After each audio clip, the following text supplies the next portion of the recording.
안녕하세요. 차별화된 변호사 성정모입니다. 오늘하고 다음 시간 같은 경우에는 이제 약간 임금 체불에 대해서 좀 설명을 드리도록 하겠습니다. 이제 사업주가 이제 임금을 체불을 했어요. 그런데 사업주가 그 근로자한테 임금을 줄 만한 여력이 안 돼요. 그런 경우에는 국가가 사업주를 대신해서 그 근로자에게 임금을 주고, 그 다음에 그 임금을 이제 대신 주고, 그 다음에 이제 그걸 국가가 이제 사업주로부터 받아내는 거, 이런 거를 임금 채권 보장 제도라고 하는데, 그걸 규율하는 법이 임금 채권 보장법입니다.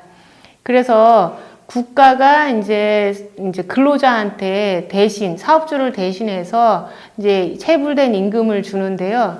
그 2021년 전에는 그걸 지칭하는 이름이 체당금이었습니다. 그래서 체당금이라고 했는데 2021년도에 법이 개정되면서 지금은 대지급금이라고 불리고 있습니다. 그래서 국가가 그 근로자한테 주는 대지급금에는 두 가지가 있어요. 그러니까 도산 대지급금, 그러니까 도산 대지급금, 도산 하면은 뭔가 이렇게 파산 났다 뭐 이런 생각이 들잖아요. 네, 맞습니다. 그러니까 사업주가 파산을 하거나 뭐 회생을 하는 등 이제 회사 자체가 망한 경우에는, 그래서 근로자들이 그러니까 임금 등을 못 받았다 그러면 도산 등 사실 인정이 있어야 이제 대지급금을 주는데요. 그걸 도산 대지급금이라고 해요.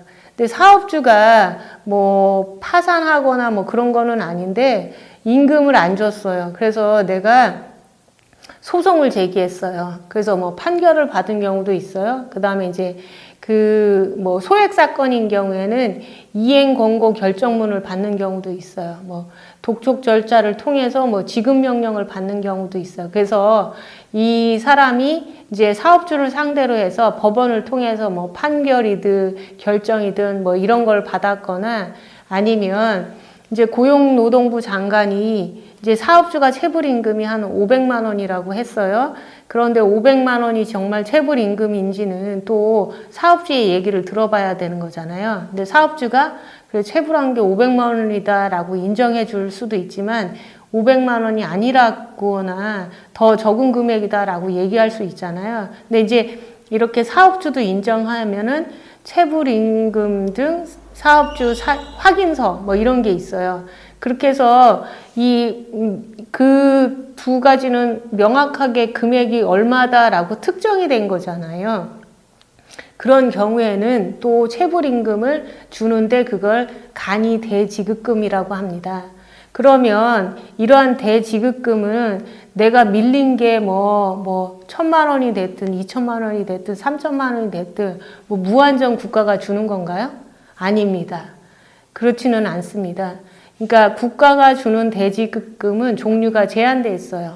그러니까 최종 3개월치 임금, 그 다음에 최종 3년간의 퇴직급여, 그 다음에 최종 3개월치의 휴업수당, 그 다음에 이제 최종 3개월분의 출산 전후 휴가 기간 중 급여가 있습니다. 그렇게 네 가지에 대해서 이제 대지급금을 주는데요. 그러면 도산 대지급금도 그러면은 상한선이 있느냐? 예, 있습니다. 그 체불임금 등 대지급금 상한액 고시라고 하는 게 2021년도에 있는데요. 이제 뭐 상황에 따라서 그 고시는 계속 바뀔 수가 있는데요.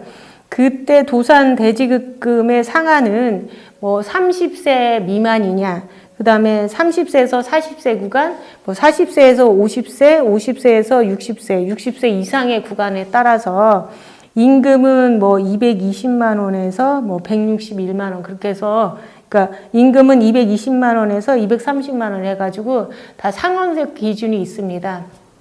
그래서 도산 대지급금은 그런 상한선 기준이 있고요. 간이 대지급금은 아까 말한 대로 임금이나 아니면 출산 전후 휴가 기간 중 급여, 그 다음에 휴업수당은 이제 한도가 700만 원입니다. 그 다음에 퇴직급여도 700만 원인데요. 그 모든 게 다 만약에 뭐 체불이 됐다라고 해도 최대 1,000만 원까지 해서만 줄 수 있다라고 하는 겁니다. 이러한 그래서 어떤 사건이 있었냐면 중앙행정심판위에서 이런 사건이 있었어요. 이런 간이 대지급금. 근데 이제 내가 간이 대지급금을 지급해달라라고 하니까 그러니까 고용노동청에서 그거는 지급해 줄 수 없다라고 해서 거부 처분을 했어요. 그러니까 이제 행정심판위원회에다가 지급 거부 처분에 대해서 취소를 구하는 사건이 있었는데 뭐냐면 청구인이 어떤 회사를 다니고 있었는데 그 회사에서 해고를 당했어요. 그럼 해고를 당하면 대부분 어떤 제스처를 취하나요? 예, 지방노동위원회에다가 구제 신청을 하잖아요. 그래서 구제 신청을 했더니만 그거 부당해고다라고 부당해고 판정을 받았어요.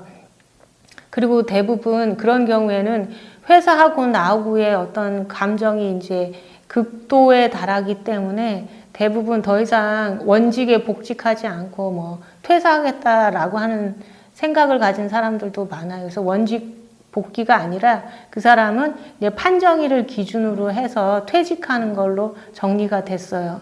그러니까 이 사람 입장에서는 내가 만약에 그게 3개월이다라고 하면 3개월 동안 내가 지방노동위원회에서 이런 구제 판정을 받을 때까지는 내가 회사에 근로하고 싶었는데 근로를 못한 거잖아요. 해고를 당하는 바람에. 그러니까 그때까지 못 받은 임금 그걸 달라고 이제 소송까지 제기해서 판결까지 받았어요. 임금 지급 청구에 소를 해서. 그러면 간이 대지급금을 지급 청구하려고 하니까 판결문이 있는 거잖아요. 그래서 이 사람이 판결문을 첨부를 해서 나한테 그러니까 임금은 700만 원까지는 그러니까 최종 3개월치 그것도 700만 원의 한도 내에서는 대지급금을 줄 수 있다라고 하니까 이 사람이 700만 원에 대해서 대지급금을 지급해 달라고 했어요. 그런데 왜 고용노동청에서는 그걸 거부를 했을까요? 판결문도 있고 그랬는데 그런데 이제 고용노동청에서는 야, 임금이라고 하는 것은 너가 현실적으로 근로를 제공을 하고 그 대가를 받아야 되는 거다. 근데 네가 청구한 대지급금은 네가 실질적으로 근로를 제공한 게 아니라 부당해고 판정을 받아서 그래서 그 사업주의 귀책 사유로 너가 근로를 제공하지 못한 거에 대한 대가를 주는 거지 근로기준법상의 임금은 아니다. 우리가 대지급금이라고 해서 주는 거는 근로기준법상의 임금인데 너는 현실적으로 노동을 제공한 것이 아니기 때문에 우리는 그 대지급금을 지급할 수 없다라고 해서 거부를 한 거예요. 이제 중앙행정심판위원회에서는 뭐라고 판단을 했냐면 대법원에서도 판정을 하기는 이제 구제명령을 받는다라고 하면 그거는 이제 사업주한테 일정한 의무를 부과하는 거다.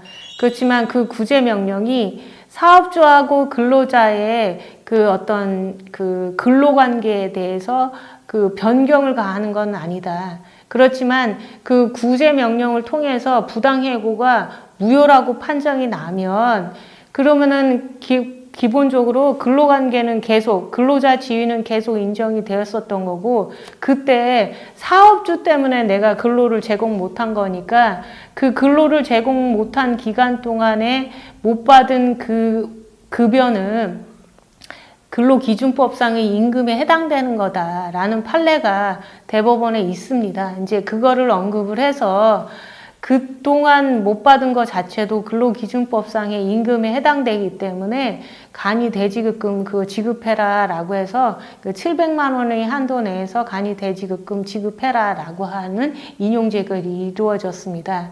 이제 이런 것처럼 내가 이제 그러니까 2021년도까지 그 전까지는 법이 개정되기 전까지는 뭐 퇴직한 근로자를 상대로 해서만 대지급금을 이제 국가한테 청구할 수 있었는데요. 이제 21년에 이제 대지급금으로 이름이 변경될 뿐만 아니라 이제 재직한 근로자 중에서도 그 월급이 그러니까 체불이 되는 경우도 많지 않습니까? 그래서 재직 근로자에까지 확대돼서 대지급금을 지급할 수 있는 규정이 생겼습니다. 그래서 오늘은 간이 대지급금 지급 거부 처분에 대한 취소 청구 사건과 관련해서 대지급금이 뭔지에 대해서 조금 더 알아봤거든요. 이제 다음 시간에는 이제 이 도산, 이게 사업주가 파산을 한 경우에는 어떤 방식으로 해야만 대지급금을 받을 수 있는지에 대해서 알아보도록 하겠습니다. 이상 궁금한 사항이 있으시면 댓글을 남겨주시거나 아니면 서진법률사무소로 연락해 주시면 자세히 설명드리도록 하겠습니다. 이상 차별화된 변호사 성정모였습니다. 감사합니다.